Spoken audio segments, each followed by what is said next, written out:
Kwa namna mechi ilivyokuwa, niseme tu ule ukweli, ilikuwa ni mechi ya kimbinu sana. Ilikuwa ni mechi ambayo imejaa technical skills, lakini ulikuwa unaona ni mechi ambayo ina component za mifumo, kwa maana ya basic system, ambao kila timu ilikuwa imekuja na mfumo kwa ajili ya kui-approach game ili kuona kwamba wanaweza wakapata matokeo. Nimewaona Simba walistick ama walibaki na mfumo wao mama ambao umekuwa unawapa matokeo mara kwa mara. The basic structuring ya Simba ilikuwa kwenye mfumo wa 4-2-3-1 kama ambavyo mara kadhaa wanakuja.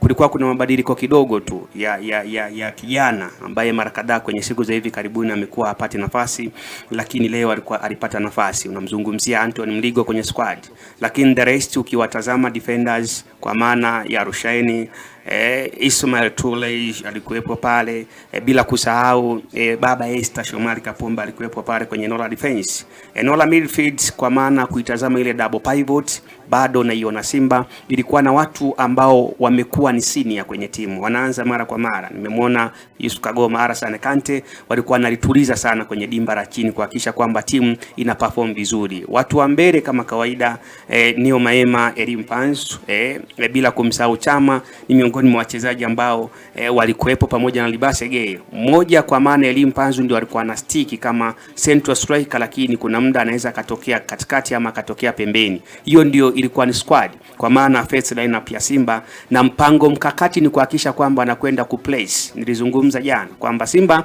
watakwenda kuiplace mechi hii kuhakikisha kwamba wanapata goli la mapema zaidi, kwa sababu kanuni ya mpira inasema kwamba ukisha place timu ukaifunga goli dakika 20 ama dakika 25 ama ukapata goli ndani ya dakika 45, unaifanya timu pinzani unaocheza nayo ina paniki. Wakisha paniki manake wanaondoka kwenye defensive organization, kwenye mfumo wa kujilinda, hatimaye unaweza ukapata matokeo. Na bahati nzuri timu ya Mbeya City chini ya mwalimu Saru Mayanga wakaja na mfumo, leo walibadilika. Mara kadhaa siku za hivi karibuni wamekuwa wanacheza mfumo wa 4-3-3, muda mwingine unakuwa unawapa matokeo, lakini leo kwa maana ya mfumo waliokuja nao ni mfumo wa 4-4-2. Tactically walikuja kujilinda na walifanya hivyo ndani kama dakika 30. Mfumo wa 4-4-2 unaiona kabisa basically objective yao kama ilivyo kauli mbiu yao, wanasema objective to win, walikuja kujilinda. Of course unaweza kumtazama goalkeeper Hashim ambaye ndio alikuwa ameanza kwenye milingoti mitatu.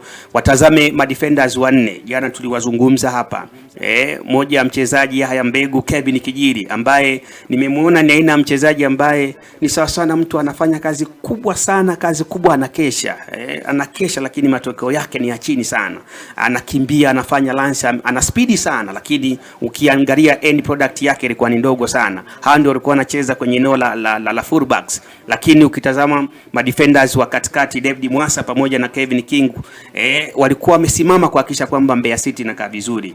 Hija miongoni mwa wachezaji ambao wanafanya vizuri pamoja na Adilboa walienda kuongezeka leo kwenye idadi ya wachezaji wanne. Waliongezeka na nani? Aliongezeka pale tunamzungumza kila siku Eliudi Ambokile, lakini pia Mwan Tobias ni miongoni mwa wachezaji ambao waliongezeka wakatengeneza tunazungumza horizontal line ya wachezaji wanne kwenye kikosi cha Mbeya City ambao walikuwa wana perform kwenye eneo la kushirikiana kwenye eneo la midfield, na mbele kula kinalifa tu akamalizia kikosi. Sasa kwenye mechi hii nianze na Mbeya City.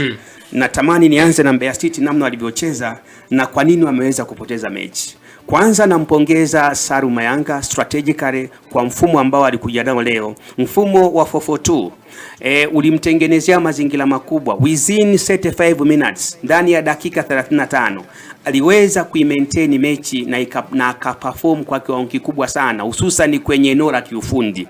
Natazama zaidi mimi kwenye eneo la kiufundi, nini ambacho alikifanya na kikamsaidia kuweza kuwazuia Simba wasipate goli ndani ya dakika 35 mpaka kuelekea dakika 40. Kabla kupita dakika 40 ndio akaja kupata goli. Kuna vitu viwili vikubwa alivifanya Saru Mayanga leo. Moja ya kitu ambacho alikifanya ni kuhakikisha kwamba anafanya football stopping, kuzuia Simba isitembee kwenye flanks. Unajua moja ya kitu ambacho Simba kimekuwa kinawapa manufaa kwa siku za hivi karibuni, wana ubora mkubwa sana kwenye eneo la flanks. Ninapozungumzia flanks, nazungumzia namba za pembeni, nazungumzia namba 11, nazungumzia namba 7. Na bahati mbaya ama nzuri, unamuona namba 7 kasimama muda kasimama Libase Geye, alafu kuna muda unamuona mtu kama Elie Mpanzo anatembea pembeni, wakati huo Chama anaingia katikati kuhakikisha kwamba timu inatengeneza coordination. Sasa alichokifanya mwalimu wa timu ya Mbeya City, alifanya jambo moja kubwa, kwamba ndani ya dakika 40 nilivyokuwa naiona timu inacheza, Mwani Tobias, Eliud Ambukile, hawa wachezaji walikuwa kuanzia kwenye saiko ya katikati, walikuwa hawachezi kuanzia katikati ya uwanja kwenda mbele, walikuja kutengeneza line moja sambamba kabisa na mabeki wa pembeni. Ulikuwa unamuona Kevin Kijiri, Kevin Kijiri mita chache sana, kama sio mita 5 mpaka 6, unaweza kumuona Eliud Ambukile. Ukimtazama Mbegu alipo mita chache sana, unakwenda unamuona Mwani Tobias. Manake nini? Leo fullbacks, kwa maana mawinga wa timu ya Mbeya City, walikuwa wafanyi kazi ya umama ya kwenda kushambulia ndani ya dakika 45. Walifanya kazi moja kubwa ya kujilinda ili kuifanya timu isiweze kufungwa magoli. Ndio kikatokea kitu kimoja ambacho ulikiona. Kila baada ya dakika 4 kwenye kipindi cha kwanza, Simba walikuwa wanapata shambulizi kila baada ya dakika 4. Uliona ndani ya dakika 4 tu tayari Simba alikuwa ameshaingia kwenye eneo la penalty box la timu ya Mbeya City. Kuna mpira walizembea Libase Geye, akajaribu kupita kama mshale hivi, akaingia, halafu ikaenda kupigwa cross, haikuweza kuzalishwa, alikuweza kupatikana goli. Baada ya dakika 4 baadaye Shomari Kapombe anakwenda kuingia na tengeneza nafasi, lakini hazikuweza kutumiwa. Kwa hiyo kuna kila baada ya dakika 4 Simba walikuwa wanafika, lakini walikuwa wanashindwa kufunga goli, kwa sababu hawa wachezaji wanaocheza kwenye eneo la flanks la Mbeya City walikuwa wanarudi kuwasaidia madefenders wa pembeni. Na ndio maana leo ndani ya dakika 90 ni eneo moja tu nimemuona Libase ameweza kufanikiwa kuwatoroka mabeki wa Mbeya City na kufika nao mpira kwenye penalty box. Otherwise alikuwa anaishia tu kupiga cross ambazo zilikuwa ziwezi kuzaa chochote, kwa sababu Mbeya City walijipanga vizuri sana kwenye kuzuia Simba kwenye flanks. Lakini eneo lingine ambalo walifanikiwa zaidi Mbeya City ni wale viungo wawili, Hija pamoja na Adili Buha.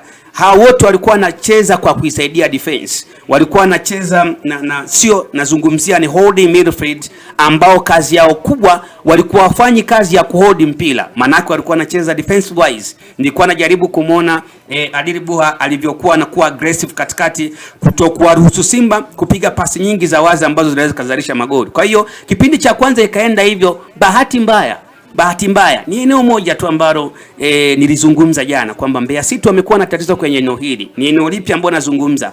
Wana poor defensive organization. Yaani eneo lao la defense limekuwa halitengenezi mstatili bora wa kucheza kitimu. Yaani ni kama wale mabeki hawajaorganize na kutengeneza mpango mkakati wa kucheza kitimu. Leo kama umeshuhudia vizuri, naweza nikamlaumu sana Mbegu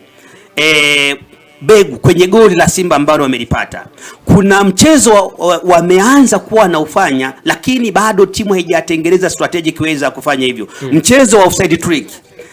Angalia kabla hili goli kuna nafasi kama moja ilipatikana Mbeya City, endapo Simba anapata. Tutarejea kwako. Ndio, kwako Festo, kwako utazama ni wapi pengine